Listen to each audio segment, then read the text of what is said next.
Bismillahirrahmanirrahim. Assalamualaikum warahmatullahi wabarakatuh. Pada kesempatan hari ini saya akan menjelaskan tentang statistika matematika kelas 6. Nah, statistika kelas 6 ini kita akan membahas beberapa hal. Yang pertama adalah tentang modus, yang kedua adalah median, dan yang ketiga adalah min. Nah, istilah-istilah ini sering muncul dalam statistika. Nah, apa sih sebenarnya min, median, modus ini? Nah, kita bahas satu persatu. Nah, yang pertama kita akan membahas tentang modus. Nah, modus merupakan nilai yang paling sering muncul pada suatu data atau nilai data yang frekuensinya paling besar. Nah, sekali lagi modus itu adalah nilai yang paling sering muncul atau nilai yang memiliki frekuensi paling besar. Nah, kita masuk ke contoh yang pertama, yaitu di sini disediakan sebuah tabel. Berikut merupakan data jenis makanan favorit siswa. Di sini ada sebuah tabel terkait dengan kesukaan siswa tentang makanan. Yang pertama ada jenis makanan bakso yang suka adalah 12 siswa, batagor 16 siswa, siomay 4 siswa. Nah, apakah jenis makanan yang paling disukai siswa? Nah, di sini kita berarti diminta untuk mencari modus karena yang paling disukai. Nah, bagaimana cara menentukan yang manakah yang menjadi modus dari data? Nah, caranya adalah sebagai berikut. Berdasarkan tabel di samping, makanan yang paling banyak disukai adalah batagor. Nah, kenapa batagor? Karena di sini batagor memiliki siswa atau frekuensi siswa yang paling besar, yaitu 16. Bakso hanya 12, siomay hanya 4. Yang paling banyak siswa yang meminati adalah batagor. Sehingga bisa dikatakan bahwa modus dari data tersebut adalah batagor. Jadi modus dari data tabel ini adalah batagor karena memiliki frekuensi paling besar. Nah, kita lanjutkan ke contoh yang kedua terkait dengan modus. Nah, di sini ada kumpulan data, ya, kumpulan data 30, 40, 70 dan seterusnya sampai 60. Nah, kita diminta untuk mencari modus dari data-data ini. Nah, bagaimana caranya? Caranya adalah kita masukkan ke dalam tabel. Jadi, kita masukkan dari data tunggal ini, dari kumpulan data ini kita kelompokkan menjadi tabel seperti ini. Mulai dari yang terkecil yaitu 10, yang tertinggi adalah 90. Maka kita buatkan nilainya. Nah, kelompok nilainya di sini 10 sampai 90. Kemudian kita masukkan berapa banyak masing-masing nilai itu. Nah, di sini diketahui setelah dihitung nilai 10 ada 2 data. 20 ada 1 data, nilai 30 ada 3 data, 40 ada 3 data, 50 ada 2 data, 60 ada 5 data, 70 ada 1 data, 80 ada 3 data, 90 ada 1 data. Nah, sehingga mana yang menjadi modus? Nah, yang menjadi modus adalah, nah, di sini ada banyak data 5 pada nilai 60. Artinya berdasarkan tabel, nilai yang frekuensinya paling besar adalah nilai 60. Sehingga dikatakan bahwa modus dari data tersebut adalah nilai 60. Nah, di sini diketahui frekuensi yang paling tinggi adalah frekuensi 5, yaitu pada nilai 60. Sehingga modus dari data ini adalah nilai 60.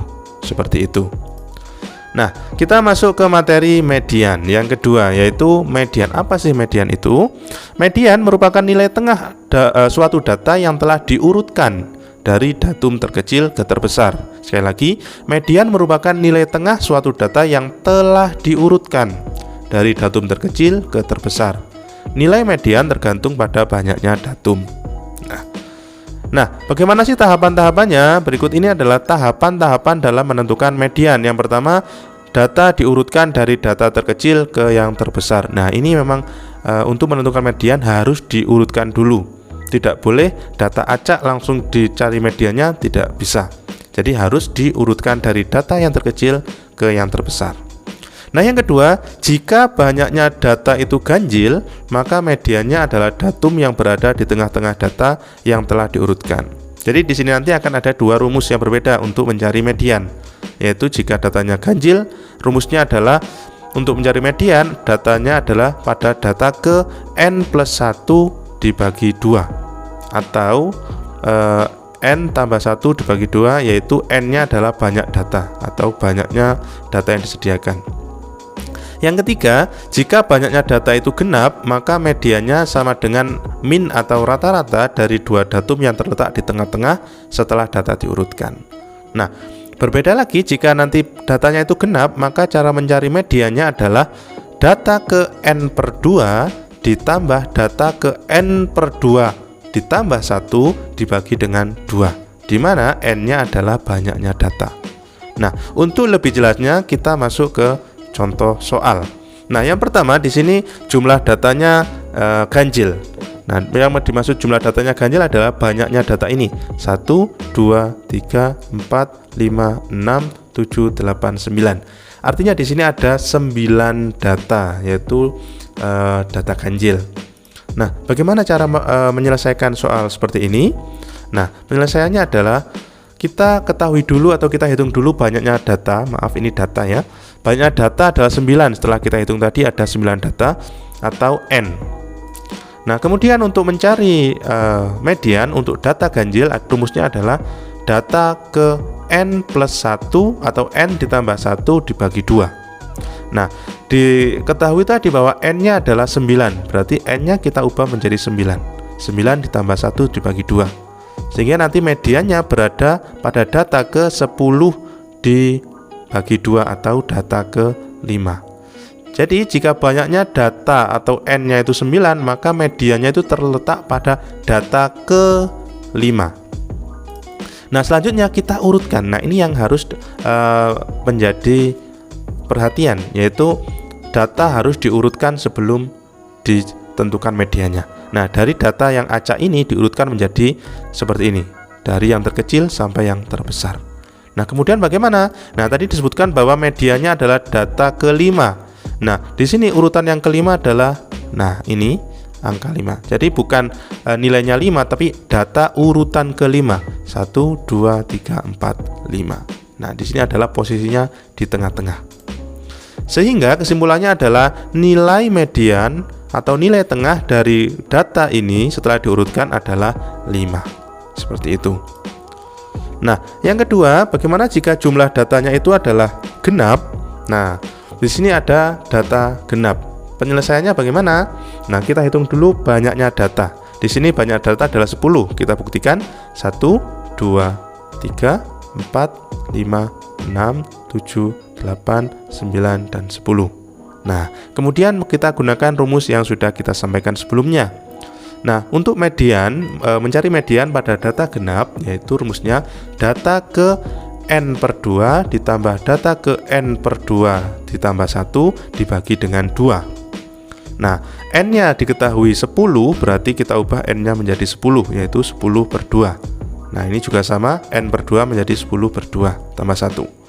Sehingga mediannya nanti adalah pada data ke-5, yaitu 10 bagi 2 adalah 5. 10 bagi 2 adalah 5 tambah 1 berarti 6. Nah, mediannya nanti terletak pada data ke-5 dan data ke-6 dibagi 2.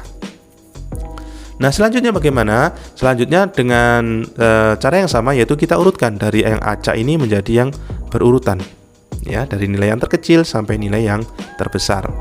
Nah, kemudian, nah ini mediannya adalah terletak pada data ke-5 dan data ke-6. 1, 2, 3, 4, 5, 6. Jadi 3 dan 5 ini adalah mediannya, yaitu data ke-5 dan data ke-6. Nah, kita lanjutkan. Mediannya adalah data ke-5 dan data ke-6 dibagi 2. Data ke-5 nilainya adalah 3, data ke-6 nilainya adalah 5. Data ke-5 adalah 3, data ke-6 adalah 5.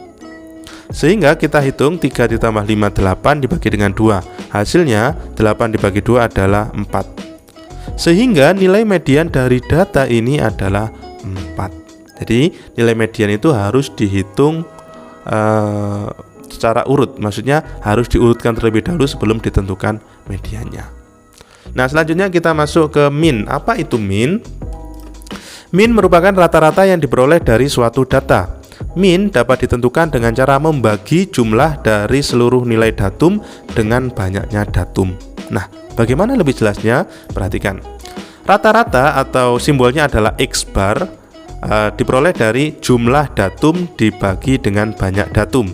Atau rata-rata sama dengan X1 ditambah X2 ditambah X3 tambah Xn sampai sejumlah data dibagi dengan N atau banyaknya data. Nah, kita masuk ke contoh soalnya. Nah, di sini contohnya adalah hasil ulangan matematika yang diperoleh Doni adalah 7, 8, 8, 6, 10, 6, 8, 9, 9, dan 7. Nah, tentukan rata-rata nilai ulangan Doni. Nah, penyelesaiannya bagaimana? Kita masukkan rumusnya. Sebelumnya kita tentukan dulu. N-nya di sini tadi adalah 1, 2, 3, 4, 5, 6, 7, 8, 9, 10. Jadi 10 data. Jadi N-nya adalah 10. Kemudian rumus dari rata-rata sendiri adalah X1 ditambah X2 ditambah X3 sampai Xn dibagi dengan N atau banyaknya data. Maka kita masukkan semua nilainya ini. 7 ditambah 8 ditambah 8 ditambah 6 ditambah 10 ditambah 6 ditambah 8 ditambah 9 ditambah 9 dan ditambah 7 dibagi dengan N atau banyaknya data yaitu 10, sehingga diperoleh total atau jumlah nilainya adalah 78, N-nya atau banyak datanya adalah 10, sehingga rata-ratanya adalah ketemu 7,8. Nah, kesimpulannya apa? Jadi rata-rata nilai ulangan Doni adalah 7,8. Nah, kita masuk ke contoh yang kedua. Hasil ulangan matematika 30 siswa disajikan dalam tabel berikut. Nah, di sini ada tabel terkait dengan hasil ulangan matematika. Nilai 5 sebanyak 3 siswa, nilai 6 sebanyak 7 siswa, nilai 7 sebanyak 10 siswa, nilai 8 sebanyak 4 siswa, nilai 9 4 siswa, nilai 10 sebanyak 2 siswa. Tentukan rata-rata data tersebut. Nah, penyelesaiannya sebagai berikut. Banyaknya data atau N tadi sudah diketahui 30. Kalau mau menentukan, kalau misalnya ini belum ditentukan, bisa dihitung dari banyaknya siswa ini. Kemudian rata-rata rumusnya adalah jumlah datum dibagi dengan banyaknya datum. Jadi jumlah dari data itu berapa dibagikan dengan banyaknya data. Atau dengan rumus yang sebelumnya, rata-rata sama dengan X1 ditambah X2 ditambah X3 ditambah Xn dibagi dengan N atau banyak data. Nah, untuk X-nya atau nilainya kita peroleh dari nilai dikalikan dengan banyaknya siswa. 5 dikali 3 ini diperoleh dari nilai 5 banyak siswanya 3. 6 kali 7 dari nilai 6 dikalikan dengan banyaknya siswanya 7. Ditambah 7 dikali 10, nilai 7 banyak siswanya adalah 10. Ditambah 8 kali 4, nilai 8 banyak siswanya adalah 4. Ditambah 9 kali 4, yaitu nilai 9 banyaknya siswanya 4. Ditambah 10 dikali 2, yaitu nilai 10 banyak siswanya 2. Kemudian dibagi dengan N. N-nya adalah banyak siswa, yaitu 3 ditambah 7 ditambah 10 ditambah 4 ditambah 4 ditambah 2. Nah, diperoleh hasilnya adalah 5 dikali 3 15 ditambah 6 dikali 7 adalah 42, 7 dikali 10 adalah 70, 8 dikali 4 adalah 32, 9 dikali 4 adalah 36, dan 10 dikali 2 adalah 20. Nah, kemudian untuk banyaknya data adalah 3 atau banyak siswa, 3 ditambah 7 10, ditambah 10 20, ditambah 4 24, ditambah 4 28, ditambah 2 30. Nah, sehingga rata-ratanya adalah 215 dibagi 30. Nah, ketemu hasilnya adalah 7,16. Sehingga kesimpulannya adalah nilai rata-rata ulangan matematika adalah 7,16 atau 7,16. Nah, demikian pembahasan terkait dengan statistika kelas 6, yaitu tentang modus, median, dan min. Semoga memberikan manfaat. Saya akhiri. Wassalamualaikum warahmatullahi wabarakatuh.